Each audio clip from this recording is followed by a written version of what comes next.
are here with Bethany Rose from Wasted Witch. And do you have any other projects that you're actually a part of? Because I know you're from Wasted Witch, but is there anything else that you do? I kind of like come in and out of other people's bands, you know. They're like, "Do you want to sing with us?" And I'm like, "Yeah, sure." So I've sang with Try Mine before, and then I'm about to sing with Ben and Steve and John and Adrian. I can't remember. Is that tax evasion? Yes, tax evasion. Thank you. I'm terrible with these things, but like, I'll be playing with them too. So we'll be doing Paramore's Misery Business. You know, that's kind of my guest song that I do on other people's things. But Wasted Witch-wise, we're starting to get on the road with our second album. So we've been doing a lot of writing. We'll be doing some recording coming up here, maybe February, March time. So yeah. I'm a huge jazz fan, obviously. Oh, yeah. Thank you. I love it. One of the things, actually, we were listening to a lot of the music on here, and we were thinking to ourselves, what is it like preparing for, like, a vocal performance? Do you do any warm-ups or anything like that, or is it just straight into the game? It's a little bit of warming up. You know, you want to make sure your instrument's warm, but for most of the day, I don't sing. You know, the day of performance, I don't sing that day. If I do, it's like usually my alto range or I'm humming or something like that. But you also want to warm up your mouth. So there's this weird warm up that Dr. Campbell, when I went to UNK, she taught me, and she's like, if you don't have a warm up space where you can have like a practice room or anything like that, the best thing you can do is warm up your embouchure and then your tongue. And so like you'll swirl your tongue in your cheek and then switch it to the other side and then swirl it on the other side, run it across your teeth on the top part, on the bottom part, and then just kind of in the middle. And so that really warms up your mouth so you get that sensation of connecting your vowels and consonants with the sound coming from within. Okay. Yeah. There was something I heard from, I mean, he was a public speaker, so it might be a little bit different. But he was saying, like, you know, I don't talk during most of the day. Is that kind of how it is with singing, or is talking also something that might affect your vocal cords? I mean, me personally, it's neither here nor there. But I know that some singers, they get so serious that they'll just do like a sing-song kind of voice like this through the day. And those are usually like professional singers, you know, they're doing that, or they just don't do any kind of vocalization at all through the day. So you know what that makes me think of? And I can't tell how much of it is like social media, you know, spinning stories. I heard Michael Jackson had a secret deep voice, like his normal speaking voice. Have you seen those videos where he'll like do the deeper voice and then he'll do the upper voice? I've seen one of them, and I kind of went, I don't know. Yeah. That's amazing singing voice regardless. I mean, like all hail king, you know, but Oh, absolutely. So is that kind of is that an example of kind of using that more singy-songy kind of higher pitch? I mean, a little bit. Kind of like, oh, I'm up here, you know, I'm talking up here, very light, very easy on the vocal folds. I feel very silly when I do that, you know, so most people probably choose not to talk. But okay, so it kind of, when you do that though, it keeps the vocal cords kind of in a rest. Yeah, it's more rested. Something that I was also taught was if you can't do a dry fry with your vocal folds, then they're too stressed and you need to stop singing. So a good thing is you don't want to sing for more than about 3 to 4 hours a day, or you can strain your vocal folds and cause some damage. So making sure that you don't strain your voice too much is super, super important. With Wasted Witch, it's been really interesting because I've never really done this genre of music before until we started the band, and they were really all about me kind of going into screamo and yelling, and like I do some yelling. I give it my best. I can't screamo, yell, any of that growling for the life of me. I know you gave me a DVD on it and everything, and I gave it a good go, and it was so funny. I was doing it. My neighbors, they got concerned about me because I was watching the DVD and practicing with it, and I'm like, I'll be fine. I don't have a downstairs neighbor. I forget how thin the walls are, and so my neighbors who are like catty-corner downstairs, not even like sharing a wall with me, but like catty-corner, they come and knock on my door, and they're like, are you okay? Like, we heard some yelling, and we just wanted to make sure you're all right. I'm like, I'm fine. Like, I showed them the DVD, and they're like, oh, okay. Like, I couldn't tell if they were supportive or not, but it was definitely concerning for them. It's like this 63-year-old woman and her son living down there. What is your musical background? I've heard a few people, like I know Kieran and John Grimm were telling me, like, dude, operatic background, like that's something that's huge. Tell me a little bit about that. Is that Yeah, so I didn't start doing like anything operatic until my senior year of high school. There was this operetta that was called The Telephone, and I did a song called Hello, Oh Margaret, It's You. And it has some crazy different articulations in it. It was such a fun song to do. But that was kind of how I got my foot in the door, was by doing that. And that was my audition song to UNK. And so they heard that, and immediately they're like, okay, we're putting you with Dr. Campbell, and we're putting you into, more operatic setting. But I wasn't just limited to that. I will say I did a little bit of jazz. I've done some jazz singing, choir, of course. Choir kid ever since middle school. So, a little bit. If you hear like my vowels and my consonant usage in how I sing, like you can kind of tell a little bit of that choir kid comes through. And then, of course, singing in the shower, singing in the car, singing whatever genre I want, just like any human being. one of the first shows I saw you at? I was trying my hardest and fastest to get out of the kitchen. But one of the first, like, yelling full belts that you did, my first thought was, Tina Turner and stuff like that. And I was like, oh my Thank God. you. That's high praises. Tina Turner. Dude, I'm telling, and it was just that power in the delivery. And that immediately I was like, okay, I'm hearing like at least 6 different like things coming together there. Is there a certain inspiration that you draw from for Wasted Witch vocals at all? Like one in particular or group? It doesn't matter. I think that it's a little bit of everything that I've listened to. Definitely pulling from the operatic background, making sure that everything's full and supported. I think in general for my sound that comes out is making sure that it's a...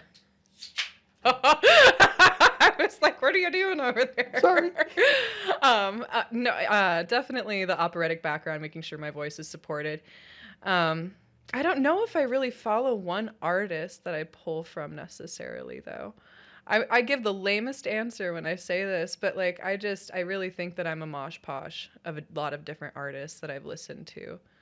So we're kind of okay. So like maybe when you were younger and maybe in high school or even up to now is where did your heart like move with music? Because I feel like we never really. I mean, we always have our heart where we first started listening to music, but how did it kind of change around? Growing up, I listened to a lot of Christian music, and so that was a lot of the life that I had. Just a lot of Christian music, gospel music. So there was this Wow Christian CD. I remember it had like black and red hands all over the border of it, and it was specifically gospel. And so for the longest time, I was really interested in gospel music, like old Whitney Houston before she went mainstream. Just listening to her was amazing. Watching her perform before she hit mainstream, even after she hit mainstream, I mean, just amazing. Phenomenal artist, phenomenal woman. That's something I need to check out because I've heard the stuff before she was mainstream, but I've never been able to take it in like that. Oh yeah, no, it's amazing. You get to see her really take off with her vocals.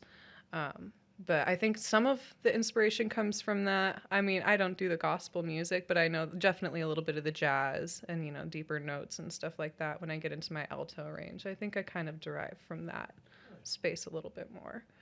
But then I got my own radio in my room and I started playing secular music. And so my favorite time to listen to music was around noon because I would get the 90s at noon. And so I really liked listening to like the older hip hop and like all of the older R&B, and it was just like this whole new world. It was like, whoa, like who are these artists? Like my mom doesn't know who these artists are. My dad doesn't know who these artists are. So it just like kind of opened up everything. Because I knew Billy Joel, I knew Billy Joel, Elton John, John Denver, the classics, but I didn't know any new artists. And so that didn't start for me until like maybe middle school when I started listening to secular music, maybe a little bit earlier. Around what year was that? Oh, I want to say 6th grade, 5th grade, right around there. So like Nicki Minaj was coming out with Starships and stuff. That was one of my favorite ones that I listened to. Okay, now I'm like trying to remember because the world's changed so much. I'm like, what did everything look like? And what was the texture of culture back then? I know. Like LMFAO and all them. Like if you remember them, Party Rock. Definitely a good vibe there. Bruno Mars when he was first coming out with like I'll Catch a Grenade for Ya. Billionaire and all Yep, that stuff. Billionaire. I wasn't allowed to listen to Billionaire though because he says so fucking bad. Like my parents are the same way. Yeah, exactly. I mean, like as many parents are, they're like, I wanna keep the innocence of you innocent as long as possible. I told my parents I was listening to Nirvana. My dad looked at my mother, just like, "Oh no." That's a whole other thing. So around middle school is where you really start breaking out of that shell and kind of. Yeah, and like I still to this day am discovering so many different new artists. Like I think that's one of my favorite parts of being in Wasted Witch is, you know, John and Mark and Chris, they have this plethora of knowledge about music, and like they'll be talking about different artists and different bands and I'm completely lost.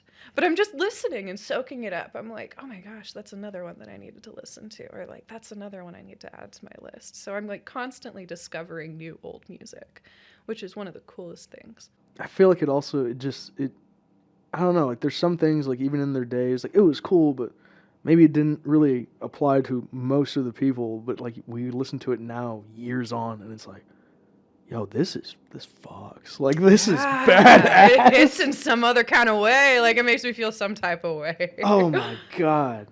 So like I grew up in kind of a similar vein. It's like my father was a very, very Hindu person. He just came with the old values of like, yo man, like get a good job, meditate, focus, you know, care about the wake up, do ceremony every morning kind of thing. Don't listen to rock, is what he always told me. Really? Yeah. And the one when I was very young, I was probably like down here, which is not much further than where I am now. Um, he looked at me and he says, "And under no circumstances do you ever listen to Nirvana in my house." Specifically Nirvana. Specifically, and I went, "What?" Like, and I wasn't at the rebellious age yet, so I was like, "Yes, sir." Yeah. And I kept, I one day asked him, I said, why do you kind of like, why do you hate that so much? Like, what's wrong with that one? Because everybody listens to it. Right.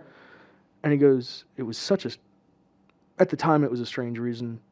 Kind of begin to get it now, but he said, and he doesn't believe it anymore, but he was like, they stole our word. And Nirvana is a Sanskrit word. It means, release or breath or freedom. And, it's a Buddhist ideal and all these things. And he's like, they turned it into something else. It's like a slander. Yeah, is what he thought. And I say thought as like doing a lot of work there because when I did finally hit the rebellious age, I still didn't listen to it. And I was about 22, living in my garage, I'm going to start getting away from my parents. And hit that Nirvana, and it was heart-shaped box, the video. And I didn't even see it for like oh dude, the band, bro. Like I just saw the symbols. And I'm like, yo, there's a kid in a Klan outfit. There's like a, lady with like organs drawn on her. What is going on? Yeah, and I'm just like, what the fuck? And the part that got me was where he's like sitting there in the chair and he'll like fade in focus and then go out. And of course, the thing I was looking at was his eyes. His eyes, yeah. And the first thing that dawned on me is, oh shit, he's dead.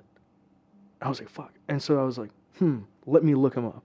And that was the very first time I ever went, let me look up like a musician. Because before I didn't care. Music was noise. And I found out that his birthday was February 20th, which is the same as my dad's. Oh. And I went, what a hell of a little, connection there. Vehemently hates this man and has no idea. Then, of course, I started looking through all these interviews. And I'm like, who is Kurt? To the best of my ability to figure it out. And, dude, I was like, have you seen It's Always Sunny in Philadelphia? Oh, yeah. So you've seen the meme where he's just like, yeah, that was me. In the garage by myself. And so I'm just like, every day I'd come home like, who is Kurt? And through him, not like he's anything other than a man who was very, very impactful, but through like the experiences of his interviews and stuff, I found all these other bands and blew up in my mind, and that's where I started at about 22. So I'm 30 now. It was only 8 years ago, and yeah, to this day, still finding shit out. Isn't that just like one of the coolest things? It's mind blowing. Yeah. Every day, and I mean, the other side's a huge part of it. Like when I showed up there the very first time, I was very stupid. I went, okay, I'm in a small town. Like, what do they got? Blew my whole face open. I don't even know who it was. And it was at, while this was open, I then, like the next week, went to Gillies and saw Supermoon for the first time. I have their CD somewhere. And if you absolutely want to borrow that, I think it's on Spotify too. from Omaha. It's like Black Sabbath. Blew my fucking mind Killer. open. Yeah. Just killer experience. And I never looked back. I just went, that's it. Everybody recommend me stuff. Give me things. Like, let me see. I mean, shit. Like, if it doesn't turn out to be good, that's all right. At least I gave it a try, Mhm. you know, and I can say I listened to it. Mm-hmm. It's just, I don't know. It's crazy. How do you like mainly listen to your music now? Is it Spotify and stuff? Fuck yeah. Spotify all the way. Not Apple Music? I don't have an iPhone. Nope. Good. Android all the way. Thank God. I have an iPhone and I don't even have Apple Music. Oh, Spotify. see, you understand. Apple it's nothing special, you know. You're not missing I'm a out. Spotify gal. Yeah, same. You don't get a Wrapped 2024 from Apple Music. Right? That's what I'm there for. That's what I like live for. Is I like, need what was that my music private taste? message from that singer I listen Yeah. to. Yeah. I need proper stuff. Were you around for like the LimeWire Napster days? And all this? No. What's that? Is that here in Kearney or No. what is this? No. I have no clue. No, hold on, no. Educate me. Clipping this. No, Why? No, educate me. It is super interesting, and I think it's like a foundational thing that I think everybody should know, because like when I talk to certain folks in the music scene, I won't name them here, but either here or back in San Antonio, it's always like, dude, fuck Spotify, fuck like all that stuff, and I'm like, bro, we fought so hard to make that happen, but I understand, like, it takes away from live music in a way. But back in the day, long time ago, there was Napster, and it was, funnily enough, the idea of the idiot who went on to help a guy you may have heard of, Mark Zuckerberg. Okay, yeah. And that guy founded Napster before that. And what it was you logged on, and you just got music for free. You just went download, search, download, all free. That sounds like pirating music. 100%. Okay, there we go. Yep. And that's, I don't know if you ever seen the old ads of like, you wouldn't download a car, would you? Oh, yeah. That yeah. shit, that was this era. Okay. And, oh my God. I just think it's so funny, it's so dumb and how far we've come. And so, yeah, people were pirating music. But what was also funny is, before the term existed, memers will be memers and shit posters will be shit posters. And what people would do is go, song by System of a Down. And you're like, I'm a System of a Down fan. I've never seen that song. And what it really was either a complete and total fucking joke, and you get rickrolled after downloading data that took 20 minutes to download a single song, only to find out it's a joke. Or, what was really cool, sometimes it was people's bands covering a song. Oh. So there was, it never got to evolve. So it's a way to like reel people in. It was. In that way. And it never got to a place where, okay, here's the official artist, here's people doing their own thing. And Lars Ulrich from Metallica came in, and he went to Congress like a true punk, right? Like a true punk rocker. Went to Congress and said, "They're stealing all of my money. I can't pay for my big mansion and my swimming pool. Oh, You need to do something about this. They're stealing from all these artists." Meanwhile, the small artists are like, "Bro, I'm getting my shit out there, dog. I don't fucking care." You know, and already, now we live where we live, you can look back and go, TikTok was already, like the idea was already spawning back there. And of course, Big Daddy government, and everybody comes in. His name was like something Duncan. And they're like, "Buddy, show up, let's have a hearing." And all of Congress sat there with basically Lars Ulrich going like this behind them and just went, "Yeah, fuck you, buddy, shut it down." And after Napster went down, people really thought, like, that's it, it's over. We have to continue to buy music all the time, which, again, you look at it, and it's also like, bro, support the artists. Right. You know? It makes sense. And so there was this fight. And somewhere in that civil war at that time, when it was all just chat rooms and forums, somebody had an idea. And they said, you know what, let's take it over to Germany, where there's no like tech laws and shit happening. Yeah. And then I think they moved out to Switzerland, and they founded SoundCloud. Oh. And one of those people went on and said, I got to make money off of this. Signed a bunch of artists and labels to the idea of, hey, subscription, I dole you out a few bucks. Oh. What are you going to call it? Spotify.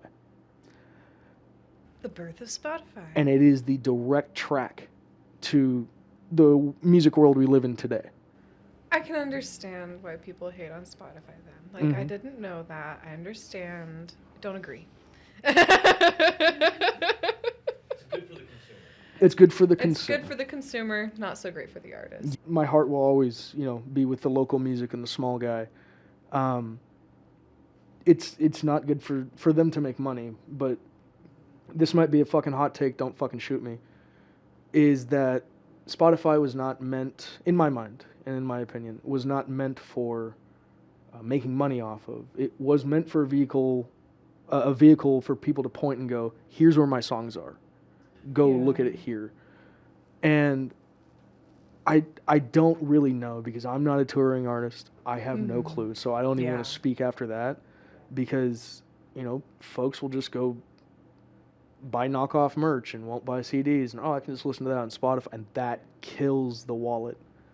And that's the part where I kind of go, I don't know. So I just use Spotify for my bigger artists. And I try to find like the YouTube links and the Instagrams to all the small bands. Oh, okay. That's very mindful of you. You're a very mindful listener. I just try to keep it like that just because like I grew up with so many people in small bands just going, bro, Spotify fucking sucks. I thought I was going to, make it out. And they're getting 200,000 streams and shit. $5, $10, $20. It's not even... Yeah, and it's more of an exposure platform is what it's turned into, like you said. I would agree with that. But then on the flip side, I also now agree. I agree because it's a large multi-million or billion-dollar company. It's like, homie, you can afford. You can afford to dole out more to especially smaller artists when the big guys are making the money. They could be doing a little bit more. Was there ever stuff kind of like on Spotify or TikTok? Did you ever find artists through that you had just never seen before? Is there any ones that stick out? There's been one recently. Her name is Lola Young, and she sings this song called Messy. It is so good. It's an absolute banger. I listen to it all the time. But I listened to her and I just got absorbed and sucked into her. And so I listened to all of her music like within a span of a week. And I just had her on repeat. So I get obsessed when I find a new artist that I really, really like. And you found her on Spotify or TikTok? I found her on Instagram or Reels. Oh. Yeah. That is the first good Instagram Reel story I've ever heard. Oh, well, I don't have TikTok, so. That's fair. Is Instagram good to you, or is there a lot of brain rot on there? It's good to me. It's like, it gets to a point, it's like, okay, like, I'm done. I think the algorithm is not quite as persuasive to keep me on the app as TikTok was. TikTok was just so addictive. But you're still finding like good artists and shit. So that's yeah. You guys have played in Liederkranz in Grand Island, right? Yeah. So you've been out of the city. How was that? Out of the city. Liederkranz was good. It was a different experience. That was our first show. Second show. Was that our second show? We did the first one at FechtFest, and then after that we had Halloween, and then we had one here again, and then one here again. So we've had 4 shows in total. We had Bodegas in Lincoln after the Liederkranz. That's the other one that I'm forgetting. And that was good too. Bodegas, I felt bad for them because it just felt like they didn't get a lot of promotion out for that night. And we'd been hearing that maybe they might be having a tough time, but it was still good. It was still fun. Anytime we get to play music is a good time, So. Are there any plans to take it out to Kansas, Iowa, something like that? We've thought about it. Oh, yeah, for sure. I mean, we've made friends with bands in the Kansas area and stuff. Stony Doom. We were playing with Stony Doom. Such a great group of people. Like, they're just such good guys. And, like, their drummer, she's awesome, too, Just super chill people. And they have a good message and a good agenda as a band. So, like, that's awesome. Good people, good company, good music. We did the 2 shows back-to-back with them, and Terry Dishman, too. He does a little bit of his own music and mixing, and then he plays guitar, too, and ad-libs at the same time. Is that Chemical Reactor? Yeah, Chemical Reactor. I should use his stage name. No, you're all going to go there. Because I've heard people go like, yo, man, you got to see Terry. And I'm like, Who's Terry? Chemical reactor. I'm like, oh, okay, bet. Yeah, no, he really surprised me. Like, not that I thought ill of him because I had met him before, but I was just really taken back by the quality of performance that he was able to put out and the quality of sound too. And like, it blew me away. And that's one person up there doing that, making all of that beautiful music and art. Like, just such a good guy. We want to play with him again, in the future too and stuff. So. Dude, I was gonna say, like, when he was playing at the other side, there's again back in the kitchen. First of all, the shit was shaking off the shelves, and Yeah. I don't mean that. I don't mean that in a bad way at all, No. because I am turning into a tuning fork back there. Right, it's just like in your ribs. Your ribs are tuning forks now. Yeah. And I loved every second of it. And then I saw him get up there with the guitar, and I'm just like, what's happening? Like, Yeah. It's incredible. It's so good. So Steve Jobs. Steve Jobs. No. Because I'll tell you where this is gonna get weird. Because I feel like everybody will get an image of like, yeah, that's the kind of guy who would call that like 100%. Washes his feet in the toilet. Thank you. Yeah. Whoa. Yep. Whoa Steve there. Jobs was what Gives you would. himself a whirly swirly. Yep. On Yep. those Piggly Wigglies. Steve Jobs, man, he got the dogs out in the toilet, dude. Drowns them dogs. He drowns the Dude, dogs. that's Yeah. bad. With the same brush. I don't know if this is hyperbole and bullshit, but with the same brush that cleans the toilet, like with. He scrubs his feet. Yeah. with that. No, I don't know. He's also dead. Rest in peace. Yeah, but Bless his heart he and his feet. I don't know about all that shit. They need it. They need to be blessed. Yeah, true. Yeah. They need to be blessed. They're not very holy. We need to get some holy water on them. When Jesus said to wash the feet, I don't think he had all that shit in mind, dude. Like He literally. didn't mean in the toilet. Yeah, literally. Like, can you imagine that office meeting? Yo, come into my bathroom. Right there. Like, God. This is showing me serving you by washing your feet in the toilet. Yeah, he was that kind of dude. He would do shit like that. He was a very odd man. So my dad grew up in tech, and one of the things his buddy Lucas told me, can't track that man down, it's all right, but one of the things his buddy Lucas told me was him and Steve Wozniak, who's the other founder of Apple, he was on Dancing with the Stars back in the day, they would write like binary code that translated into like sexual positions on the motherboard. And just so- because they could. Yep, just because they could, and Imagine being that smart. and because they knew that people were gonna like try to repair the Macs before they close them up like a damn fucking Tesla, and where you don't even know what the fuck is going on in there, and you have to take it into Apple to get it fixed. But before that, they knew people were gonna try to fix their shit. So it's just basically you crack open the CPU, and it's just fuck you, with some sexual position. I love that. They were memers, bro. That's kind of like a fuck you from beyond the grave for Steve Jobs, especially. Yep. You buy like a Mac 2, and you're like, I wonder what's in there. Like they'd also write shit like, if you can see this, you voided your warranty. That's pretty punk. Like exactly, dude. That's pretty punk of Steve Jobs. Oh my God, very. That was a weird time in America. Bill Gates was kind of sitting in the hot seat like Mark Zuckerberg with Congress, except he was sitting in that same hot seat instead of, like this, like Zuck. He was more like, I'm not going to tell you anything. He reminds me of a spoiled brat. Like, like one of those toddlers that needs to have a good talking to. Oh, man. When Bill Gates was younger, like, if you just look up Bill Gates yelling, Really? he was yelling at Congress. Like tantrums. Tantrums. He was and I swear to God, like this. But why am I not surprised? Right? Tech bro. Rich white man complaining about something that he wants? Yo. I'm sorry. Just like Lars Ulrich, and it's just fucking. Just bring everything back to fuck you, Lars Ulrich. We'll have to cut a lot sometimes. This is great content. What do you? I hope it strikes a controversy. We'll get big, dude. Have you ever been to like an art museum and seen the paintings where one person is looking directly at you and every other person in the painting's looking away? Mm-hmm. Some dude pointed out by just flashing them across the screen how many paintings were like that, and he centered the eyes on the center of the screen. Mm-hmm. And it just freaked me out, and it's called some effect. I'm not going to pretend to know, but it's like the same thing as like in a Deadpool movie where he just goes, hey, audience, this thing real quick. and then And breaking the fourth wall. Yeah, it's like an aside or something. That's how Is that what that is? I wasn't in theater, dude. But yeah, no, it's like an aside, and it's like I never thought that, but I thought about that with art, but it fucking freaks me out.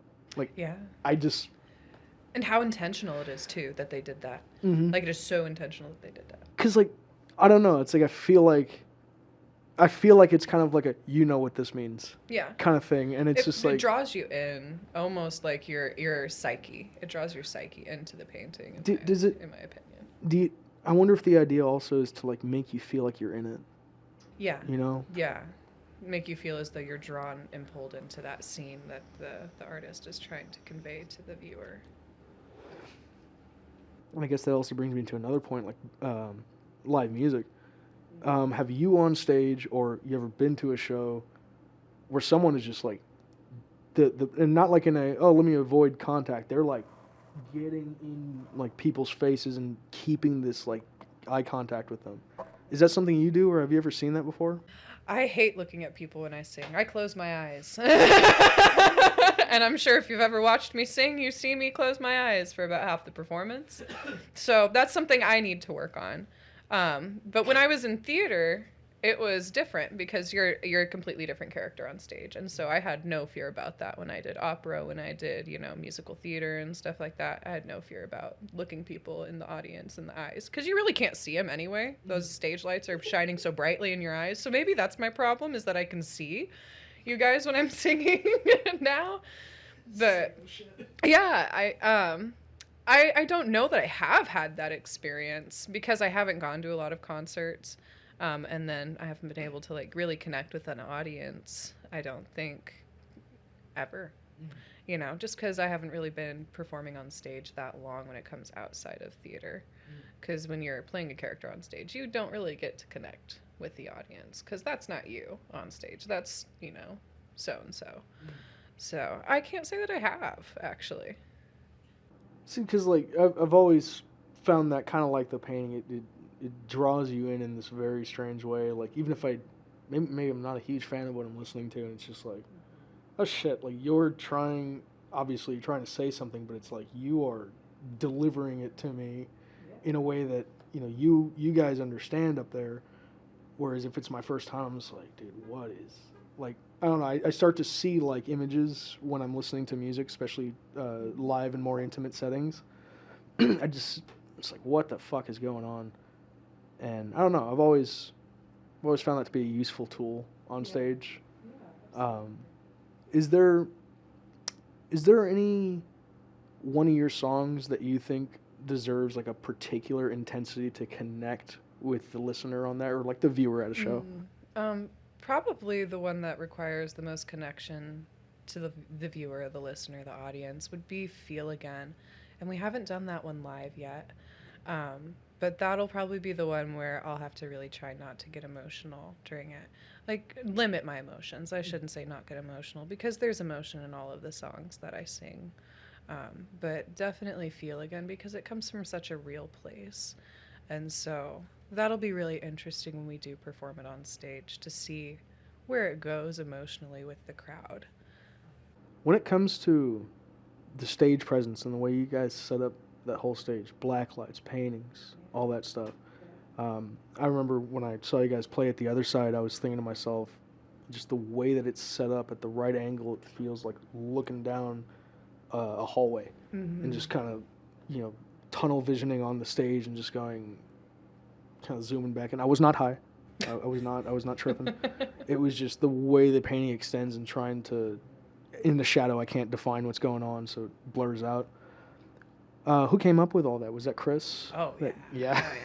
And Chris is all over the art stuff. I mean, you look at any of our stuff that we have, whether it be the cover for one of our singles, or, the artwork that's on some of our shirts and stuff. But those paintings, that's all Chris. He's such a creative mind, and we love having him. You know, he has so many ideas, like so many awesome, awesome ideas. And even he'll say, you know, like some of them are like kind of crazy, but like they're so cool. We wouldn't have any of that if Chris hadn't put in all that work. So we have like projectors on top of those big paintings that are back there too.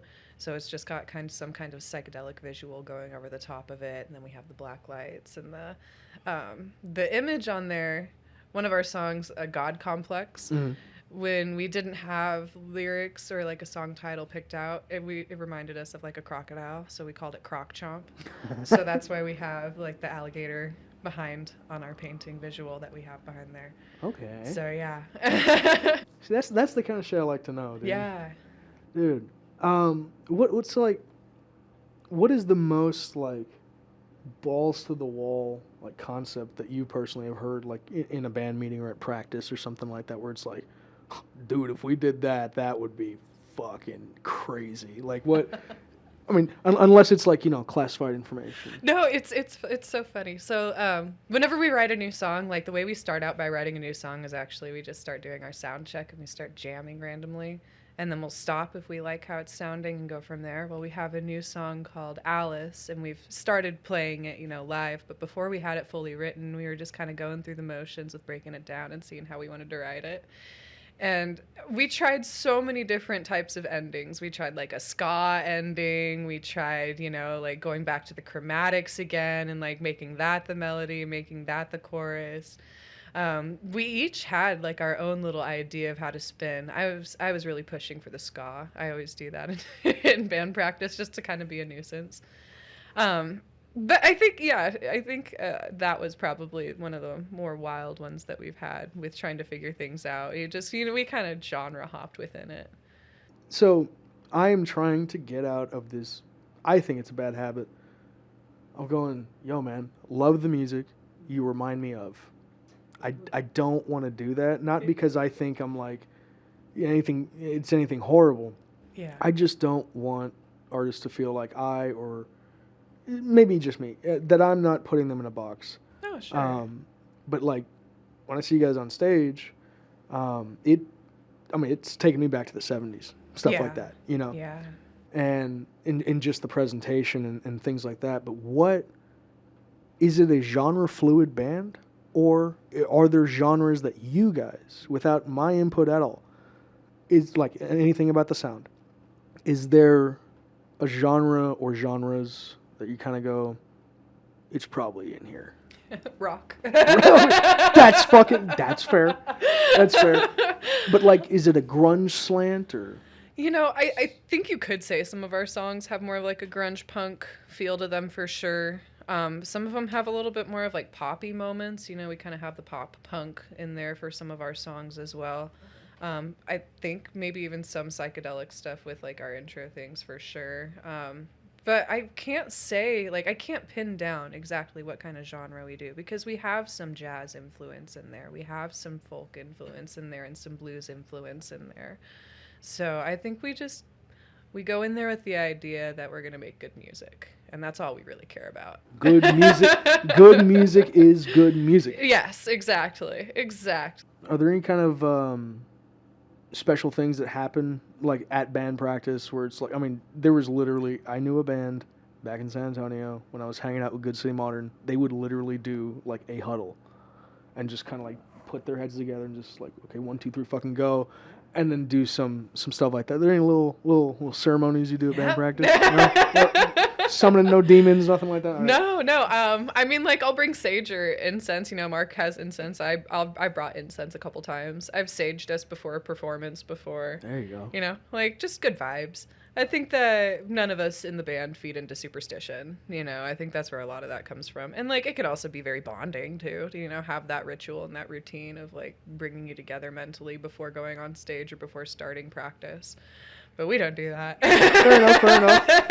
Hey, Waylon, doesn't Mark have Yeah, I gave him my Ouija board because Tasia doesn't want it in her house. Yeah. My mom used to buy Ouija boards from, like, garage sales and then throw them away so nobody else could get them. Okay. Okay, hold on, wait, hold She on. did the same thing with like adult sexual graphic novels and stuff too. She'd buy them so nobody else could buy them, and then she'd throw them away. Ouija boards, man. I don't know how I feel about that shit. Like, if you throw away an Ouija board, is that like, are you closing a portal or are you leaving it indefinitely open by the logic of the stuff? I don't. Or You're does the, it get released after it goes to the dump? PhD, dude. this man's going like this, like he doesn't literally study spooky stuff. Every single time it's Spooky. dark, the lights are off, or he's not on a game. It is absolutely spooky shit all the time. Like, this man has sat there and told me, all right, so the ancient alchemists, I can't even tell you. This bro, he's got a rune set that he hand carved. Yeah. He's got this whole thing going on where he knows what he's talking about. So when he's like throwing his hands up in the air like he doesn't know, I don't believe you. I don't build a Ouija board. you don't. I feel no, like it's something you don't have build to go Ouija through boards. Personally, you know, Oh. go throw them away and then see what happens. Oh, no, I see. I'm not. Do I'm you- not touching. So you this. said you have a Ouija board? At Mark's house. Yeah. Oh, okay. We'll find out. I'll let you know. I'll keep you posted. We'll bring the cameras We in. have to collect everybody's hypothesis, and then we can put this experiment to the test. Because like I'm gonna be the guy who's standing up, arms crossed, going, "This shit ain't real, dude." Everybody's psyching each other out. Now, unless the drum set starts floating or some shit, like, So, are you pretty skeptical naturally? Okay, so Do you believe in the supernatural?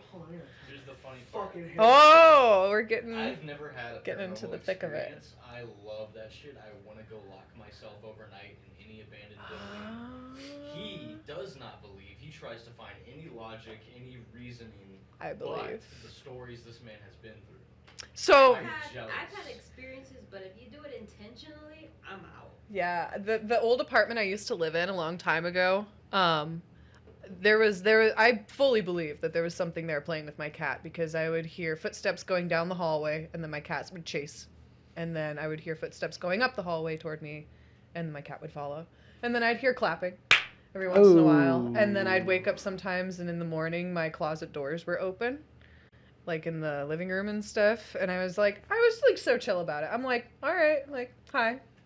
You leave me alone and we'll be fine. Like, opening closet doors and playing with my cat, that's fine. You know, have fun. Go after it. So you can feel free to tell me to shut up if I'm going on for like an hour and a half or something. I'm intrigued. I don't believe. I try my hardest to not believe in things because I think that there's a logical explanation for most things. That, it's here's a weird way to say this. The way that people say if a tree falls in the forest and nobody's around to hear it, doesn't make a sound. Well, if you're not in the forest, but you're far enough away from it, you hear a strange sound. It's not in your room, but it's across the house. It's not in your face, it's floating above a highway and explodes and turns out all the lights in a 5-mile radius. And shit like that. But I try to go, that's ball lightning. That's some natural phenomenon. You go straight to rationalization. That we haven't fully gotten with. But let me give you a rundown of the scariest place I've ever been in. All right. There was a girl that I was really good friends with in high school. Her name was Janelle. And I lived in the center of San Antonio. She lived over here, way far. It was about an hour and 30 minutes away in the same city. And she lived over by an Air Force base, and that will become important later. In that house, she had an Ouija board. She didn't, they call it, I don't want to say she didn't take it seriously. It was, because, like, that implies that I believe. Right? I can't, like, give myself You can't away. get caught up in your words, yeah. But just like Teresita was saying is, I don't want to poke a bear and find out. Sure. And so I leave it at that. But there was a time when they were playing with an Ouija board upstairs. And I was like, folks, I'm out. Like, Yeah. I don't want to be here for this. It's physically, like, my hair standing, it's making me uncomfortable. I feel like I'd be in the same boat. Like, I just, like, I wouldn't want to deal with it in case. And so her mother was also very Christian, so there was a lot of crosses around. And when you walk up a staircase and there's like that wall that's right there, so when you walk down, there's like a blank area. There was a cross there. And they were playing with this Ouija board in the room. Go up the stairs, immediate right, and it's a bedroom. And I leave, come back, chilling, come back to my house, and I get a call. Yo, the cross just fell. And I'm like, You're like, nah. you know, like, I'm on The Office, bitch. I'm Jim, and you people are fucking with me. Like, you're oh, we're scaring ourselves. I'm like, okay, whatever, dude. Yeah. Next night, I come back over, and I'm like, y'all done got that thing out. No. Yo, let's do some underage drinking. Bet. Right? So, you know, everybody's standing around with a little beer and stuff, and somebody bought it for everybody. And the way her house was shaped, she doesn't live there anymore, but the way the inside of her house was, you had the living room, well, you had the front door, and there's a living room right here. There's also one right here. And there's a pillar where you can't see the door. On the other side of that pillar, TV. Now facing that way, 2 couches, a couch in front of the TV facing this way, and then the patio door, and the kitchen off to the left like this. So we're standing in front of the patio door, some people in, some people out, drinking, talking, carrying on. And we see a little kid, little tiny boy, like that, just kind of stumble into the backyard. Now, the way her backyard is shaped, I'm telling you, I take everything into account. Her backyard is a horseshoe. And so on this side of the horseshoe, there is a gate. On this side, there's nothing. There's just a blank wall, and those are tall pickets. So you can't even get your fingers in there to, like, climb up the thing. So we're like, oh, shit, kid came through the gate. Let's hide the alcohol. We don't want him to see that. Right, sure. We're like, all right, let's just keep him over there because we think it's the neighbor's child. And he's a little bit sensitive. He has autism, and Sure. we didn't want to have 14 people going, oh, my God, you know, Yeah, to this overwhelming. kid. Yeah, so we're just, let's keep an eye on him. Hey, Miss Rodriguez, you know, your son probably wandered out the door or something. He's in the backyard because they would hang out and play. Yeah. And you want to come get him? And by that point, we're all looking at Janelle like this. Everybody took their eyes off the kid. Yeah. And when we look back, kid's gone. And we're like, oh, fuck, the kid's gone. Like, Jesus Christ. Yeah. And we run to a closed gate. Closed, locked from the inside. Really? And we're like, all right, bet. Nobody's freaking out yet. Yeah. No, really. So, yeah, and so we're like, okay, Oh clearly, my gosh. he must be on the other side, Yeah. you know? Maybe there's a broken part of the gate somewhere, right? So we go to the other side where there's nothing. And there's nothing. No one. Everybody saw the kid. Everybody. All 14, 15 people saw that child. And Miss Rodriguez hit Janelle with the biggest shit. Mija, es imposible. I just put him to bed. I just walked out of his room. Oh my god. So who the fuck was that? 1. 2. Me and Janelle, we were very, very cool with each other. And I was very, very cool with her folks and stuff. So we'd spend the night at each other's places and just chill and play games. She was a big gamer. And so I'm sleeping on the floor. She's sleeping with her neighbor, that same neighbor. The daughter is her childhood friend. So they're sleeping in the bed. And I begin to hear something. I won't say too much, but her sister has some physical issues. And so there's a lot of times that mother will have to get up, get sister, go to the hospital. So, okay, maybe it's that. And I was like, yeah, Janelle, is your mom here? She goes, no, they're at the hospital. Yo, who's in the fucking house? Yeah.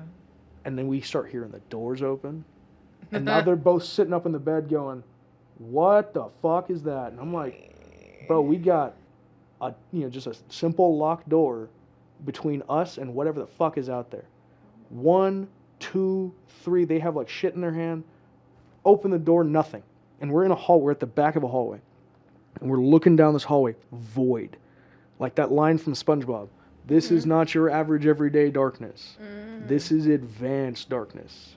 And the thing is, in Dungeons and Dragons, advanced darkness has the quality of actually destroying light. And so it feels like Vanta Black, that color where it literally takes light away. That. And so it feels wrong. And it feels like the darkness is also alive. That's what advanced darkness is in that game. And so we're like, we just keep walking. I walked always, into the darkness? Yeah, and so you like, would die in a scary movie. and right, and so like they're behind me and shit, And I'm just like, they're sending me to die first. And I got like my hands, boy. And so I'm You're just gonna like, fight the demons away. yeah, because my first thought is my first thought goes to, it is a human being. Yeah, you're rationalizing. Uh-huh. That's because you're yep. Exactly, and it's That's your thought process. 20,000 times worse than a ghost, right? So I'm like, it's a person. Yeah. Well, long story short, I walk to the kitchen, so it's over this way, hallway's this way. So I walk all the way across the house, and the pantry door slams in my face, and I'm like, it must have been the wind. I shit you not. How do you rationalize all of that? Pressure change due to high winds or difference in temperature inside and outside, because Texas is super hot. I'm gonna give you some major side eye here. No, that's fine. Texas is super hot both in the day and night, but at night it drops significantly. So then we don't have a heater on, so it's the normal hot How do you temperature. explain the darkness? That I don't. See, that's the part where I can't explain. Oh. There are bits and pieces where I don't have any explanation, but instead of going like most, scientists or whatever do, or Yeah. people like that, is they go, well, it doesn't matter. It fucking matters. That darkness felt weird. Yeah. Now watch this. We go back. Everybody goes to bed. Yeah. I wake up because I hear something on the bed, and It's I'm like, not over. oh no. I hear something on the bed. And it is Valerie, who is the other girl, moving around like this. And I'm like, okay, understandable. We just kind of had a weird experience. She's probably freaking out. And Janelle sits up and she's just like, Valerie, can you stop? Like, stop moving. Like, bro, chill. It's all fine, And you know what she got in response? The lady won't let me. No. The lady won't The let lady, me. not the lady. And I'm like, at least she didn't say the little boy won't let me. I Right. mean, that would have really pulled it full circle. right? And these two things are weeks apart. So we're like, okay. And Janelle's like, and like literally just whap, get the fuck up. And Valerie's just like, like tripping. And she's like, what? And she's like, you just told me that a lady will not let you move. What is going on? She's like sitting up in the bed like, what the fuck? Yeah. She's like, there's a lady, like, I don't know what she's talking about. Dude, go to bed. If you're having a nightmare, Yeah. I'll wake you up again. Sure. And then it starts happening again. And this other girl, she was there with the Ouija board and stuff. She was too. there with the Ouija board when they were Valerie. playing it. That one day. Gotcha. And then happens again, and Valerie hits her with, Valerie's not here. In a very, very... and they, again, both houses was very, very, very, very, very, very Christian. But I'm also someone who tried to rationalize the actual exorcism. Because it's like, bro, people study different languages, homie. So speaking in tongues is maybe not what you think it is, right? She wasn't speaking in tongues, she was speaking perfect English. But it was, Valerie, kind of shit. And we're like, all right, you know what? Fuck this. Yeah, and we're like, fuck this. So now me and Janelle are up as hell. And we're like, okay, nobody's in the house. Let's just go watch TV. Right? We're going to walk back through the hallway and go watch TV. Fuck it. We hear some moving and we're like, it's probably absolutely nothing. I'm glued to the TV and I refuse. And then we go back in the room, go back to bed. It's like you see that little beeping kind of thing of the absence of something. Yeah. Beep, beep, beep. Yeah. Where the fuck is Valerie, bro? Oh, she disappeared with the little boy. And we're like, cool, all right. Shit. And we looked all over the house until all over the first floor. Where was Valerie? And then we went upstairs. And you're thinking, and then you went in the bedroom, and Obama was there, and everybody clapped. No. Instead, we took a left because we're like, there's nobody in the bedroom. Open the door, nothing there. And we go down the hallway. Under the attic, she is curled up in a ball. In the attic? Underneath the attic door. Oh. And the attic door is closed. And I'm like, that's something, Now, just leave her there and go back to bed. Lock that door and put a dresser in front of it. Fuck that shit. Literally, fuck her. Demons got her. It's her problem, right? Yeah. Everybody wakes up. Lupe, who's Janelle's mom, comes back. And I'm talking to her mother in front of the staircase. Cool thing about the staircase, it has weighted curtains. The thing is, the windows don't open either.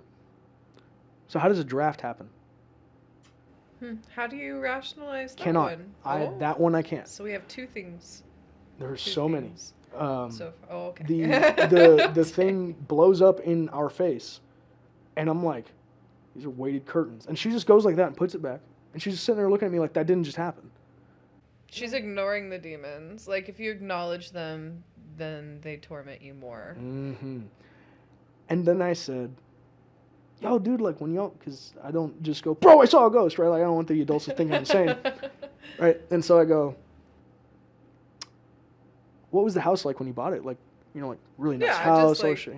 And she was like, probing for. oh, it was all great. And I was like, do y'all have an attic? She's like, yeah. And when we got it, dude, it was really crazy because it was carpeted. Carpeted attic? It was a fully furnished carpeted attic Was it like an older home? from like World War II. Interesting. And when they took the carpet off, Oh, were there pentagrams? sigils carved on the floor.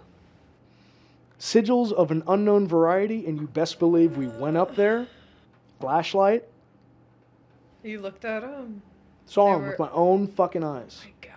And that's again where I say I cannot rationalize that, because those parts and pieces, the darkness, the laying under the attic with, to my knowledge, no prior knowledge of that, because she had just moved there maybe about half a year before all this happens. And I mean, insanity. There were times I've been waiting outside of her house for her to come out so we can all go hang out and shit.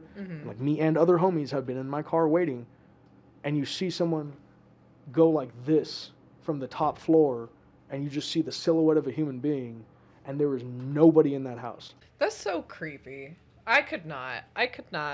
Nope. I would not rationalize any of that. Yeah. I don't understand how your brain works. My fight or flight response is way too immediate. I couldn't do that. I couldn't stay calm. I would go home. I would call my mother and I would say, please bring me home to a safe house that I know isn't haunted. You know what we used to do? We used to take it a step further. And we used to go, all right, let's go pick up Janelle from the fucking clearly haunted house.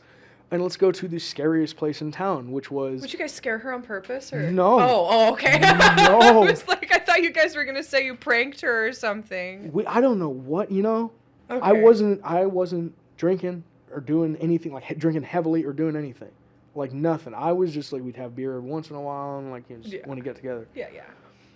We were going to a place called Donkey Lady Bridge, and it sounds really... Oh, how fun. Yeah, sounds really That dumb. sounds like an old lady bar where you can go there and knit and crochet and drink daiquiris. Oh, that's a great idea right there, dude. Yeah. And what it turns out is some lady a long time ago got killed for being a witch, and apparently there is a demon that lives out there that has the face of a donkey and the body of a woman, so we thought, hey, what a great idea.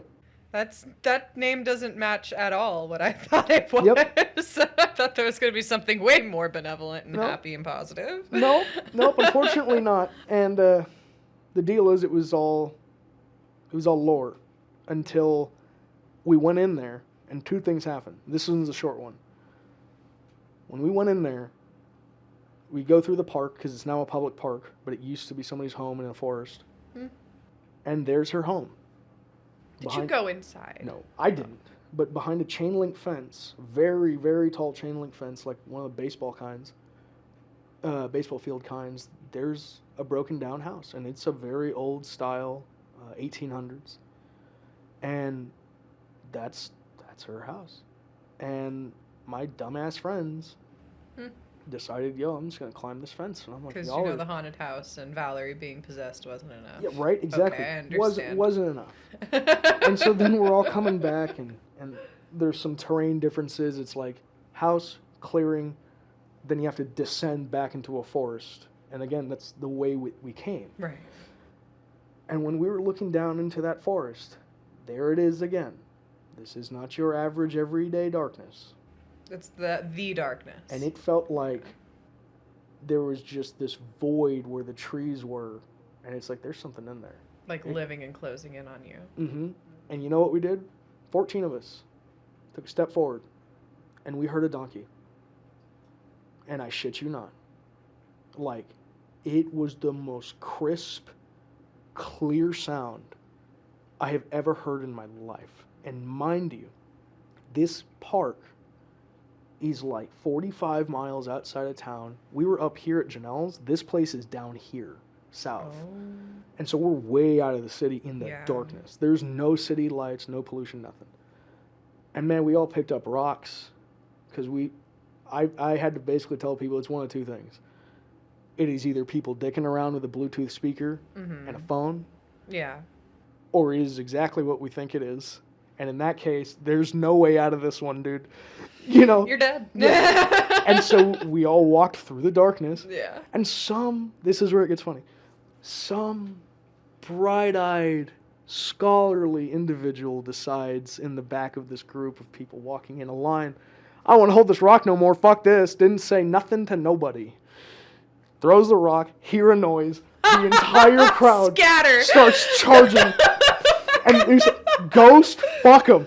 Just started running, hauling dick through the forest. Oh my god. And we see the parking lot. We all dive into a bush. 14 people stacked in a bush. And we're like, all right, there's the car. 1, 2, 3. You all just make And we all break start for running. it. We all get into our respective cars. Key in the fucking ignition. Car on. Whoop. All right, bet. The police came after you. Sorry, officer. Oh, I was just no! trespassing. Oh no! My fault. No! There's a story there. What if it was the police who played that donkey sound on the speaker to flush you out and just scare the shit out of you kids? So watch this part, because I have That'd be respect. so funny. I have respect for authority, but if you're gonna lie like bold straight to my face, or you're gonna sit there and go, "No, we're strong. We got guns, buddy. Nothing can hurt us, bro." You don't know. Like, we don't know what's out there, bro. We don't know. And he's like, "You guys look really unsettled," and we're like, "Yeah." And I was like, "So here's what's going on," because everybody's just like, now we're about to be arrested, maybe, and everybody's Freaking out tripping. even more. Adrenaline is going. Yeah, and I've just been pulled over so many times for speeding. I'm just like, "Yo, SAPD, what up?" You know. Yeah. And there was a weird interaction there with a gun I'm not going to talk about because that's a whole different story. Fair. Somebody thought a bracelet was a knife. Not a problem. But after he did that, I went, "Hey, by the way, officer, were you guys in the forest? Mm-hmm. Like were y'all like fucking with us?" Yeah. And he's like, "What are you talking about?" And I was like, "Dude, come on. Like, somebody played a donkey noise over the speaker. Yeah. Like, y'all got megaphones on the Mr. car. Rationalization over here. Yeah, like you got megaphones on the car. Like, you know what the It does make sense. It does make sense to think that, though, because, you know, I thought that'd be funny if I was a police officer. And immediately I saw homie go from this stance to, "Excuse me?" And that's where I realized, oh, it wasn't the cops. Oh, the hand movement to his holster. Because then he goes, "Hey, come back over here." Yeah. And all 7 of the cops show back up. Oh, wow. And because they were all getting back in their cars, getting ready to show up. And we're like, now everybody's kind of coming to, okay, we're not getting arrested. Yeah. Everybody at the same time. There is something in the forest. Yeah. There is something or someone. You got us, it's not us. Mm-hmm. But there's something in there. So either there is a horse or a donkey on the loose. Yeah. There was a person with a Bluetooth speaker. Or it's exactly what we all think it is. And they all took out and ran down that bridge. And They spread out into the forest. They spread out into the forest because it also were real safe kids. Used to be a place where people would murder people. Oh my gosh, you guys could have gotten killed. Yeah. Did you guys know that going in there? That people get murdered in there? No, we didn't. Oh my gosh. We didn't know that until we came back home and we told our parents all respectively what we did. And then they told you. They were like, "Dude, people get killed in there." Oh my gosh. Oh yeah. shit. No wonder the police reacted that way. Oh my gosh, yeah. And that's crazy. And that's what got me was like, dude, we may have been that far away from someone with an actual weapon, bad intention. Oh, absolutely. And shit like that. But why a donkey noise though, bro? You know what I'm saying? Like, you could have made it. Like, yeah, it's the lore. I mean, of the like, area, I get it, the lore. Yeah. But it would have gotten people to get the fuck out of there. Unless he was expecting, if there was someone there, like 2 people, not 14. Yeah. But that was exactly why we did what we did. We bunched up with a bunch of people who had an interest in it and went out there. And at least you didn't go alone or like just 2 people. Like, it could have ended completely differently. Oh yeah. If it wasn't all of you. The only other thing that can really fuck you up out there is wild boars. Oh. Size of small cars, some of them. and if you see like the bushes rustling, back up. Yeah, Just get out of leave there. because they'll just rip your kneecaps They're off. territorial. They're Oh. territorial as hell. I do know Oh. that. I don't know much about them, but I do know that. No, yeah, they're hell. Yeah. They pay Texans to get in a helicopter like a damn tour guide ride And shoot them. and just shoot the damn Yeah, thing. population control, kind of like what we do with deer. Yep, exactly. I get it. Do you have any ghostly stuff at all? That's like some of my diatribe, but I'm not going to bore you with I the mean, rest like, of it. other than the other apartment that I lived in, which actually, when I moved out, I did find out that a woman committed suicide in that apartment. So I was like, oh, that makes sense about the hand clapping and the running. Yeah, and like, yeah, that's what I thought. I came to that conclusion. I'm like, I think the way I'm gonna look at this is she was just a sad young woman who died too early, and she wanted a cat to play with. When I moved out, I did say, now, I'm leaving. You can stay here, but you can't come with me. My parents don't do that. So, like, you will be exercised. yeah, Please you will just- be. My mom prays over the house dearly. Like, Oh. she does that. My mom has like a routine where she'll walk around the house, like every room, every floor, every hallway, and like she'll be like actively praying and anointing the house as she's walking around. Like that kind of stuff. Organized religion, whole different thing. Oh, sure. But the personal practices of individuals like that, especially Yeah. when it comes to the abstract things, Yeah. I've always found that interesting across like Mm-hmm. just any culture. And like, because it's always, the Japanese have like a whole ghost thing tied to their culture, like yokais and stuff. Even the Arabic people, they have what are called jinn, and that's the modern Arabic is Jinn, but the old Arabic way you would say it is jinni or genie. Oh. And that's where we get that from. What's interesting,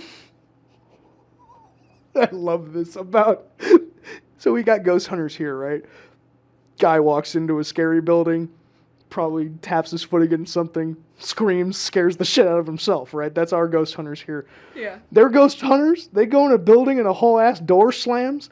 They run at the thing. They chase it? They, like, I'm about to, No. like, jump at this camera. They're like, Allahu Akbar! And they're, like, this with the phone, running at the motherfucking instance. Whatever the deed, only God can hurt me. God is good, God is good, God is good. All praise be to God, all praise be to God. Man, oh man. Running at these. There was one, Not me. dude, some guy ran down That's a extreme storm chasers. That's right what I'm there. fucking saying. Dude, this guy ran down a hallway to a slamming door, got on the other side of the room, Allah, like this, opens the door, and the floor's on fucking fire. No way. And he's just like, Allah.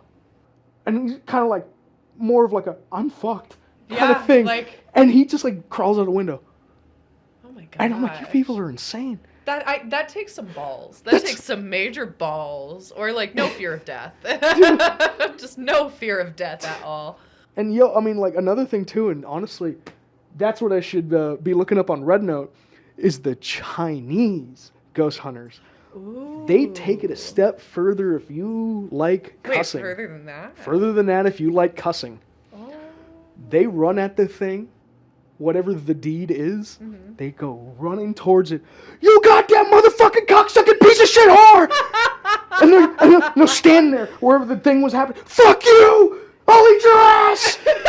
Like, dude, I swear. And like, They believe cursing is like a cleansing thing. Yeah, If they don't it's- like it, they'll get away from it. Oh, really? Yeah. Oh, well, that makes sense. and it's so because they know what it sounds like to like Western audiences, but they keep doing it, and people had to like go back and they're like, is this all bullshit or did somebody and It's apparently like totally for real. back in the day 4,000 years ago they did the same damn thing. Wow. Nobles running around the castle go, fuck you, get out of here. Like was that somebody's job? Like way back when? Like that was their job, was to chase out the demons? Some incense It's like, holder. oh, the kitchen ghost is slamming the cupboards a little too hard. We need to go get that one guy to chase him out of the castle. Do we ever really change over time? No, we are creatures of habit. That is humanity. and that's that's what I love is like, you go to Japan, you're like, oh, what's that little shrine thing in the corner for? Oh, just keep the ghosts away. Oh, and then wake up in the morning, pray in different parts of the house, bless the thing. Yeah. My father would do something very similar. He'd say this old prayer, and he'd take the incense and he'd just walk around the house with it, Yeah. and just come back, and it's like It's almost meditative. Yeah, like in a personal way, it's a very Yeah. beautiful thing. But if ghosts are real, I wonder if they're watching that and going, nice. You know, like I don't They're like, like, or does it make them go like, oh fuck, I gotta get out of here? I don't know. I don't know either. Because that's I never want to say, even in my skepticisms of things, is like, no, I'm right, it's not real. I always leave that door open of, but what do I not know that I don't know? You know? And I don't know. I find it interesting how a lot of those little ceremonies in the home are kind of the cleansing, keeping things out. Yeah. Like, it's always interesting. It is.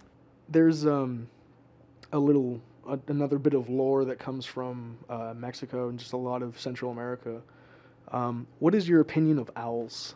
Owls? Mm-hmm. Cool. Awesome. Because if you go ask a super like, you know, what do you call it? What I forgot what it's Christianity, but like the Mexican versions are so Catholic, but there's such a denomination of it, like Our Lady of Guadalupe and all this, which is like Mother Mary, but Yeah. all that. So in those belief systems, there's this thing called lechuza. And what lechuza, I believe, is that correct that it literally translates to owl? Or is it that lechuza translates into like witch woman or something? Yeah, the same one. I was going to say definitely not owl. I know a little Spanish. So yeah, because I was like, I don't remember. I've had people tell me both, but I know that what lechuza essentially means is that the idea that the owls are witches. And there was one time I was at another friend's house who, honestly enough, she lived on a farm near that Donkey Lady Bridge. We were walking out of her house. Hey, you know, goodbye, everybody. Her mother's name was Lupe also. And just, you know, okay, bye. Silent like death. This owl perches right on top of the house. Like a motherfucking bomb fell. Get down! She literally, I mean, like, we just hugged her goodbye. She Really? hit her fucking ground. Yeah. And we're just like, my you're gosh! fighting for my fucking life. And I'm like, what's happening? And all I hear is her call to her husband, lechuza. And I'm like, what the fuck? Because of an owl? Yeah, and I'm like, what's happening? Superstition is crazy. Bro, they called a priest, homie. They called a priest because there was an owl? I had to I'm drive. sorry.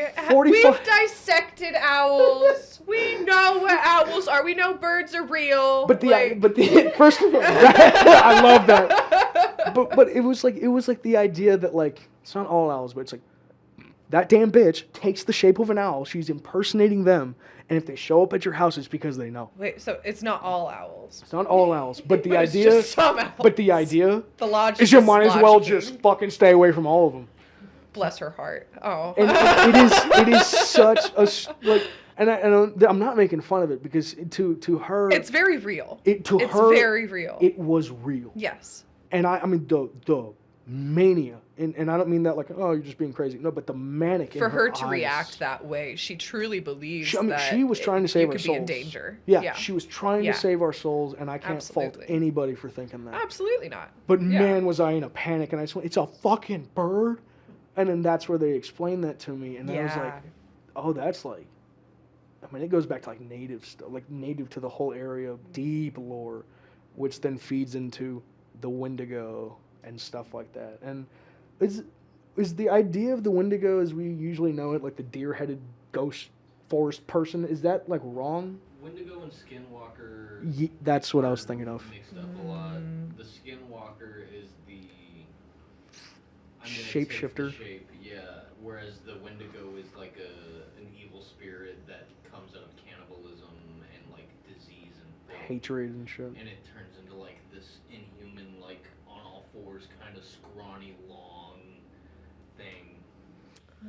So it has a specific form that it takes, and Yeah. it doesn't just shapeshift. Yeah. Okay. Whereas a Skinwalker, I think, is derived more of like the shamans. I'm gonna do the drugs of the land and I'm gonna Become become the this- animals of the land to get a greater perspective. And then some. I think the story is take that to like I'm gonna use this to prey upon people. And then they take it to a dark place rather than to a Yeah. place of Enlightenment. enlightenment. It's yeah. like one way, and maybe I'm totally off base. Like if anybody wants to tell me that's not it, that's totally fine. I think I always point to the jaguar warriors of the Aztec culture because they skin the jaguar, and when they put on that skin, it was murder.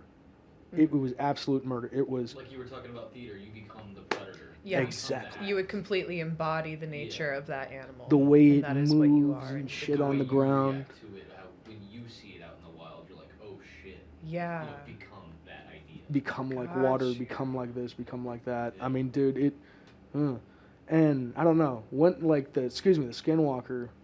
Do we? Yeah, Skinwalker Ranch is in Texas, right? Yeah, that is in, it's like North Texas. I think it's almost Oklahoma, I think. Do they have a lot of sightings of skinwalkers? They have a lot of out there? Oklahomans. There's a Netflix documentary, something that got a lot of flack because of how they produced it or whatever. Mhm. But Bedtime Stories is a YouTube channel that he draws his own black and white charcoal art and just like reads the stuff. But he has a good like 3-parter on Skinwalker Ranch in Texas, and it's just they went out with a shotgun. Another piece of their livestock is dead. They go out and shoot the thing. It runs away. It screams. And all of a sudden, cousin Billy, who died 7 years ago, comes walking out of the forest. Like And it's like, oh shit. fuck, Just strange anomalies. But supposedly there was like a tribe around there that was like, yeah, don't build here, don't fuck with They this warned shit. people not to do anything. Yeah. Don't fuck with the land here. Yeah, I mean, exactly. and see, like those things, especially when it becomes rooted in ancient or older ways. That's where I go. I'm a modern man, bro. I don't know enough the way that those folks thought. I don't know whatever happened to them that made them think that way, or again, if it is a shaman and taking psychedelics in order to become part of the land, and that's where these stories come from. Either again, it was real to them, or there might be some veil behind everything. I don't know. Yeah. You yeah. know? And I never want to discount it because I'd never want to be not ready. Well, yeah. I mean, to deny the existence of it, that's pretty ignorant because you could be having something going on. Like, I love you, Lupe, but man, that curtains thing. Mm-mm. No, she was like, nope, you just put those back and just like. Yeah, I wouldn't. We're gonna talk about that. No, just sweep it under the rug. Ugh. Sweep it behind the curtain. But I mean, have you run into anything like that? Like any kind of like, that's a fucked up thing I'm gonna store back here and never think about again.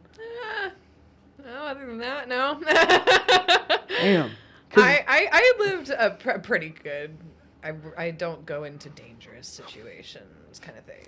I avoid the creepy abandoned house because I don't want to go in there. Well, welcome to the creepy abandoned building that our office is in.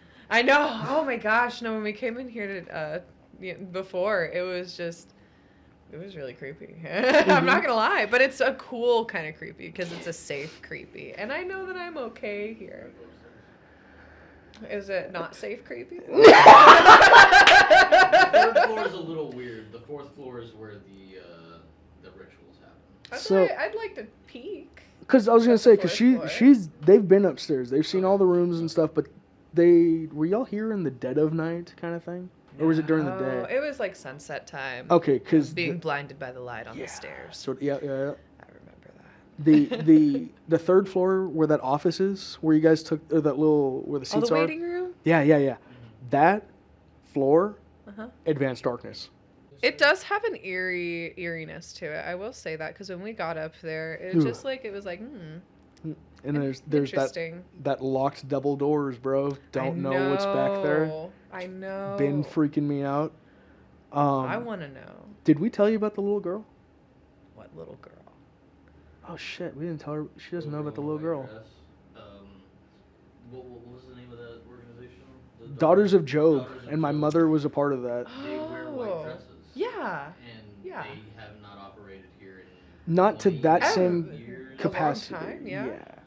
And We were 2 months ago? asking our guy who helped us get this office. I was asking him. I said, so like, there ever any meetings where like girls are wearing little white dresses and stuff, and like very plain, no frills, no like. No. Midsummer. Yeah, I love that movie. Yeah. That is sorry. I got so No. excited when you said And that. you also y'all nailed it on the fucking head. That. And I was standing right there where he's at. Door was open. And from the corner of my eye with all my hair kind of in my face, I saw a flash of white go by. And I'm like, Okay. But like the dainty like flow where like the back of the dress falls Yeah. down the steps. Kind Like of. like, have you ever Yeah. seen Sixth Sense? No. So like the guy when he saw. I know everybody's like, have you seen this movie? And I'm like, no, most of the time. And they're I'm like, also a man. very I'm like, avid ah. movie watcher, so I get the same kind of way. Sheltered child. I didn't watch Harry Potter until Well, I I was was not like sheltered. I 17. grew up Oh. Witchcraft. Avada Kedavra. But then I like moved my hair and was like, maybe somebody else is in the building, right? But then I remembered the door was locked, and if the front door is locked, nobody else is in the building.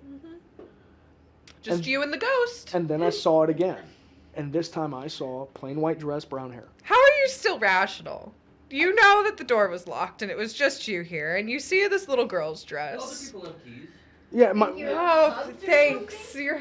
well, like no, It's an office building. well, true. because genuinely I It's was thinking true. like maybe somebody brought their kid, and I'm like, I'm gonna look up the stairs, and just kind of went like that, and oh, the lights are off. Fucking never mind, and I left. And then I'm sitting here with our partner's son, and he goes, "Man, don't you hate that little like cutaway area right there on the stairs when you walk up the stairs and you turn around, you can just kind of see the curve of the stairs?" And I went, "What an odd thing to say." Yeah. Why? Odd thing to say. Yeah, why? What do you mean? And I'm like, what makes that crazy? He's like, I don't know, I just keep thinking I'm going to see someone go like this. Oh. And I went, Charlie, let's get in the office. I don't like that. Slam that motherfucker, lock that bolt, and I went, what do you know? Yeah. Because you grew up in this building with your dad. What do you know? Yeah. What do you know? Yeah. And he goes, I've seen people walk up and down that stairs and there's nobody there. Oh my god. And I went, all right, bet. And the other time that something was going on here, something wasn't working, we're all getting kind of frustrated, and I'm like, I'm going to step out. And I go sit on those chairs in the damn hallway. And I'm looking at something, and I'm about to post some, like, just, fucking complaining shit, right? Oh, sure. And you know what I hear to my right? And I went, In this hallway. and I genuinely... And you brought me here. in my fucking mind. We're here together. We are here together. This is right. We have strength in numbers. This is a safe group. Ah! In my mind, I went, I know, right? Cringe. What the fuck? You responded in your Yeah. brain. Yeah, and I was like, yeah, that's really stupid. And I was like sitting there and shallow breathing, wasn't even going, nothing like that. So I heard a whole ass breath as if someone sitting next to me looked at my phone and just went, "You doing this shit Posting again?" cringe on me. You're posting cringe on Maine? Like sighing at you. Yeah, sighing Oh, at not me. sighing with you. No, sighing Oh. at me kind of just in a disappointment, disapproval kind of way. She's like. been watching you for a long time. And that's what kind of like, I was like, bro, what the fuck? She's watching us now, I'm sure. And then I went and asked my mom something. I was like, I went and asked my mom, because my mother used to live in Kearney and she grew up here. And I said to my mom, I said, what do you know about a girl in a little white dress in this building? She goes, oh, in that building? Yeah, the daughters of Job used to meet here all the time, but they're all old women now, so you wouldn't see a little girl in a white dress. And I was like, unless she died here. well, yeah, I was like, well, maybe somebody bought her like clothes. And she's like, I mean, it's a very specific dress. It's very plain, With no frills. midsummer. Very midsummer. And I'm like, well, that's fucking cool, dude. Thanks. And one of the See times, the white flowers. yeah, and with, oh god, yeah. Ah! And one, Long blonde. And the long hair. and a few of the times that when you go up to that main atrium up there, that big meeting area, if you look through those picture books, Did Daughters you of find Job. a match? I didn't find a match, but they all dress exactly like But that. the dress is really similar. The dress is it. And That it- is so eerie. man, You should call her Nicola. Bro, we should call her Jack Nicholson, dude. She's trapped in here like the fucking Shining, dude. She told me she doesn't like that name. I felt that too. Yeah, you heard that? Yeah. Yeah, Didn't yeah. she say like something like Not Marie? Nicola, dude, with the long, Yeah, long hair and the white dress. Maria. Marie. I like Marie. Rosemary. She said Marie. Yeah, her name's Marie. She just told us. She talks to women, but she sighs at men. Yeah, you're right. No, dude, that officially freaked me out because, dude, ask. We've had problems with the lights here too. Yeah, Just like. Oh, dude, the lights on the off, stairs? Off, on, off, on. piss me the fuck. Maria. And then Oh, Marie. stops for days. No, It's only happened like 2 or 3 pissed me the times. fuck off because they told me that Ben and him told me that happened when they were in here. Was there a specific time that it happened? Oh yeah. Around- What Me time and Ben was were in it? here. Just sunfall. I Me and mean, Ben were in here recording, and every time I was in here, just like we're doing now, I had the Yeah. headphones on, and every once in a while, Ben and I would stop and just look at the door because we heard something. Mm. And it was fucking with our recording. We had to stop every was time. 'cause caught. There was noise coming through the fucking walls, and we were just like, "What is that?" No one's in the building. It's like Yeah. it was the middle of the day, but it was like a Saturday or something. Like no one's coming in. That's when you have to start thinking rationally. yeah, Like, and we were just like, Were you whatever. looking out the window? the did you wind- see the little girl? No, the wind is fucking hell Oh, out okay. there. I thought you heard something. I Okay. closed the We're door all or paranoid. something, and then I went out there and opened the door back up again and sat back down. I just saw the lights go off and on. And I was like, "Did you see that?" And he was like over here with his guitar, and he was like, "Yeah, I saw the reflection off the wall of the light turning off and on." Yeah. And we told. So Deja then about later it. they were telling me about that, and of course I walk up the stairs and I'm like, fucking idiots, you know? It's just like whatever, you know? As you do. Being a dick, you know? I'm like, what? They don't know ghosts like I know. No, anyway. And so I walk in or whatever, and then I've seen an owl. and then fucking Ben tells me, he's like, oh yeah, the lights, man, that shit kept shutting off. Like I told you that, right? And I was like, yeah, you did. And right when he told me that, we were on the stairs, tink tink. No, you were with Mia and. No, that was later. Because Oh. then later, Mia from the bar and Bradley, who's from Old Town Tattoo, came in here. We're hanging out with me, and that was it, right? Yeah, it was just me and Ben Y'all were and coming them. up. We were in here. And we were coming up, and I was like, yeah, dude, guys, Ben was telling me earlier about how the lights just fucking went, and they did. Right as he was talking about it. And Mia looked at me and went, okay, you did that. No. And I'm like, no. No. And she's like, Ben did that. And I was like, Ben's already, like, I think he was either in the office already or he was downstairs. He wouldn't be fucking with anybody. Yeah, and the lights are where the fuck over there? Down the hall. my So we would have heard him sprinting back. And I'm telling you, dude, like when I heard that sigh that one day, I fucking ran back in here screaming. I was like, what the fucking hell? And I slammed that. I was freaking out. Like whatever we were frustrated over ended because we were worried about. Yeah. Yeah, no, that's a good distraction. And then that night with me and Bradley and Ben, I was like, again, I'm fucking out of here. I'm going to go to the Yeah. bar and drink heavily. Fuck this shit. And so I'm over there talking with Bill about, yo, bro, the lights are going off, ghosts and shit. And he's like, oh, yeah, bro, like, for you know, He's like desensitized to it. like, He's like, oh, we're both just going, it's probably nothing. You know, it's probably just not. And then Ben, Mia, and Bradley come back. And they weren't, like, shaking or nothing, but they were just like, they're shook. and they came, they sat down, they were just like, Bradley gets something to drink, Ben gets something to drink. And we're like, so what happened? And it's like, that third floor is really fucked up, man. We got disoriented. Like, we could not figure out where we were. We're touching walls and stuff, and then just for a second went like this and went, and like just this very, they had a very strange experience on that third floor. And the way that Bradley put it was, have you ever done enough drugs that you feel like you're outside of time and space? And he goes, I'm being serious. And I say, yeah. And he's like, that's what it felt like. It felt like we were not in the building. Mm, And I was like, cool, I'm not doing that, ever. that sounds great. Yep. It's like, glad you were the guinea pig. I'm not going to follow in your footsteps. Not doing that. It I don't know, that one weirded me out. Because just Yeah. 3 people absolutely like shook. And my rationalization was like, oh yes, group psychosis. I've been a part of that. You know, I've Yeah, fucking yeah, lived it. it's a real thing. We went up there with the night vision cameras. These things, they have a night vision mode. Oh. Yeah, and like we've gotten hella orbs and shit, but not like. well, the thing about the Nothing, orbs like, though, super. But the thing about the Substantial. orbs though, they follow the stairs.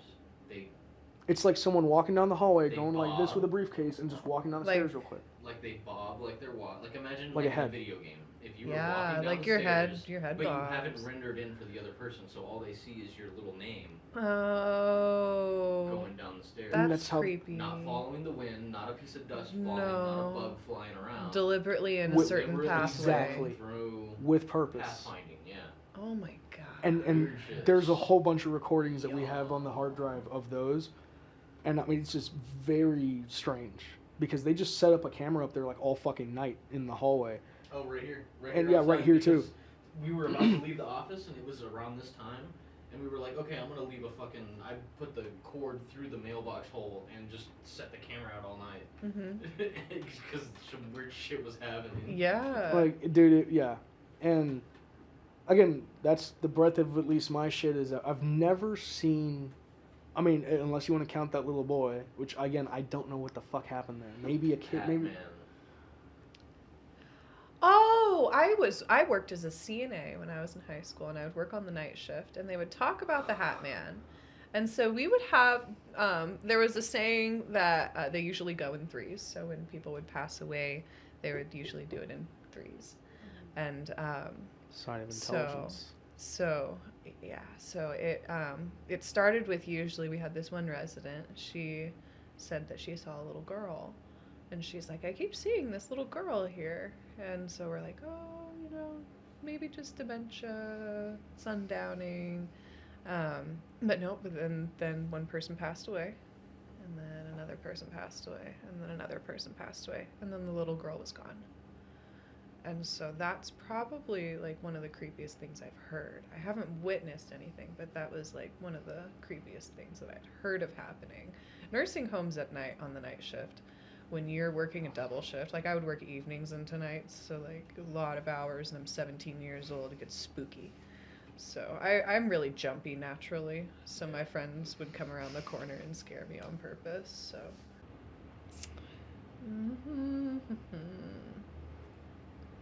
I don't like it. Ghosts and shit. She's Well, just. now I want to see her in person. Leave her alone! Alrighty. So, you have been Bethany Rose from Wasted Witch and all kinds of the other stuff that we've learned about from you. Is there anything that you want to plug to the people who are watching at home? Anything you want to let people know about? Yeah, I mean, of course, keep an eye out for our second album. We have a couple songs that are coming from our first album that we'll be releasing too, so keep an eye out for that.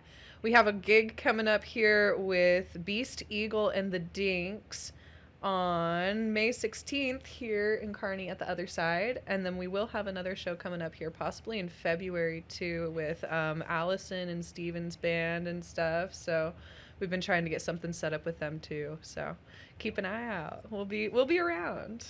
Well, hell yeah. Go check out Wasted Witch. Check out Kearney, Nebraska. Follow the Pending Recognition podcast, and we'll see you on the next one. Until then, leave us alone. Yeah.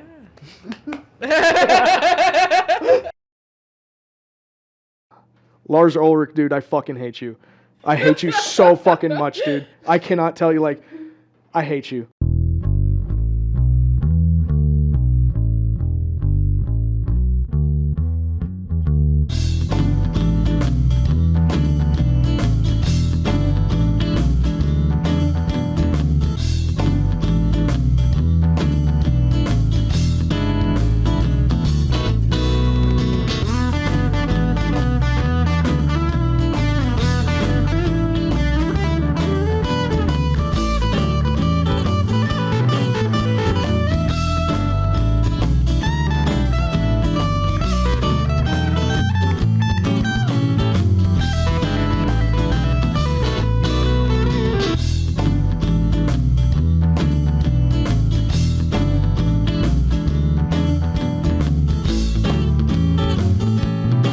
Man is the only creature who refuses to be what he is. And I thank God, in creating man, somewhat overestimated his ability. What is a man but the sum of his parts?